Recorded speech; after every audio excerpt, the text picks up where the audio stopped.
The early work of the CRS included PR and media campaigns, such as managing the Selma protest, Martin Luther King protest in Selma, the Poor People's Campaign, and various others. During the late 1960s and early 1970s, the CRS built their modern playbook for managing minority political causes in the service of the regime, particularly in the realm of advertising, media, and news. All that Edward Bernays stuff I've been talking about, it's all in here. And it's not even being done by the likes of Bernays. It's being done by the federal government, by this specific agency. And they've written a book boasting about it, telling you, giving you the receipts. And it would be an interesting exercise to pick up that book and put it together with Who Paid the Piper to see, well, okay, Who Paid the Piper looks at all the other areas. You put it together with this, and it's like, well, did anything happen after World War II in America that was organic? Or was it all these various spooks? The development of this playbook was complemented by the CRS's highly competent early leadership, which included soft power specialists like Leroy Collins, the former president of the National Association of Broadcasters, and Roger Wilkins, who is the former special assistant of USAID. What the CRS liked to do was threaten local news stations with the revocation of the FCC license. So they basically go in, they'd say, look, if you don't comply with what we're asking you to do, you're going to lose your broadcasting license. So you better do as we say, direct threat. If, and here it comes, they did not immediately hire black news anchors. This was part of their initiative to, quote, drive Jim Crow out of journalism. Direct quote, Levine and Lum. Another campaign was the creation of propaganda films starring big names like Bill Cosby. These films, such as the Mercer Project, I haven't seen it, I'm afraid, were designed to allow blacks to integrate smoothly into previously whites-only spaces. This is basically what I would call Fresh Prince in Hey everybody, it's Tony Robbins. Listen, I've spent the last 43 years now working with people all over the world in 100 countries. Bill Cosby was the original Fresh Prince, if you want to put it that way. Another key aspect of the CRS's work was corralling and controlling black protests and riots. And this I found really fascinating, because if you remember during BLM, a lot of people were saying, well, this is a revolution. And I was saying it's not a revolution at all. This is a counter-revolution, and BLM are the foot soldiers, the stormtroopers of the regime. And if you remember that closely, there was actually evidence of people laying stuff on, truckloads of brick pallets laid on, corporate-made signs, all sorts of signs that there is a centrally planned AstroTurf. And then other things. I remember people at the time pointing out, well, hold on a second, why is the police not responding as they usually would? Why is New York State putting BLM on the streets? This is not an actual protest. This is an AstroTurf, pretty much state-sponsored protest. It's not a quote-unquote protest.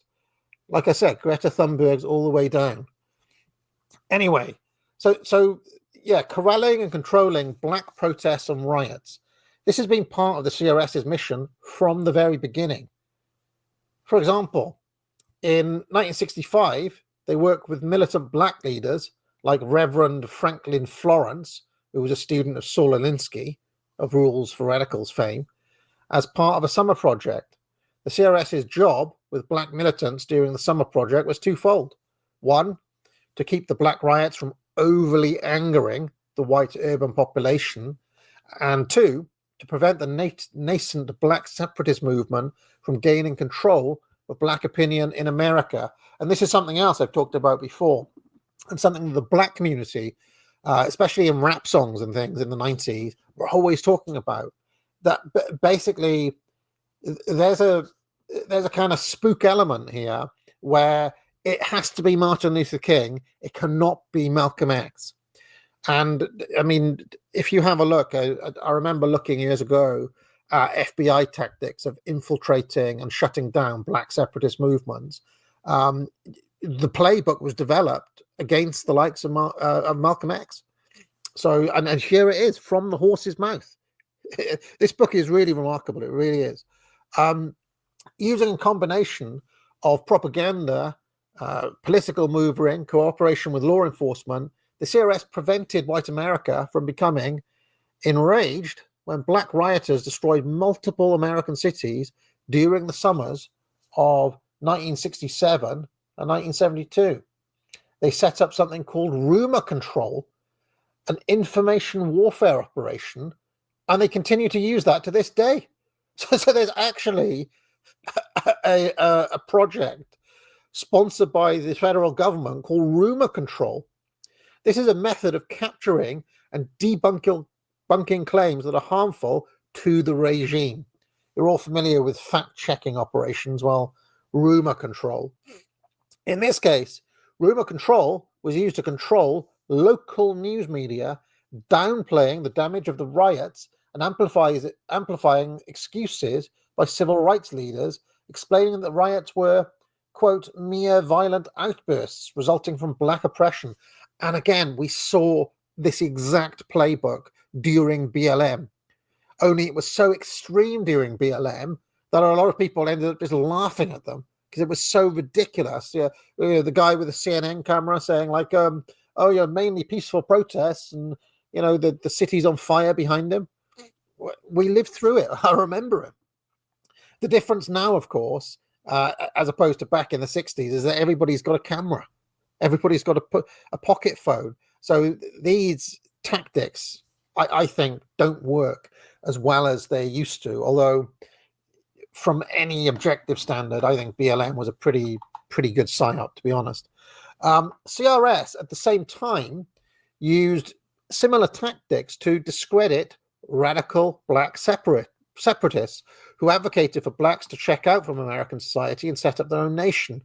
This prevented blacks from becoming, on the one hand, too violent, which would cause white anger, and on the other, disinterested in racial integration and civil rights struggle, leading to black separatism. So they deliberately, they're constantly trying to do two things. They're constantly trying to simmer down any white outrage or white backlash or white anger, and at the same time stop the black community from getting too violent or from wanting to go their own way. The Malcolm X.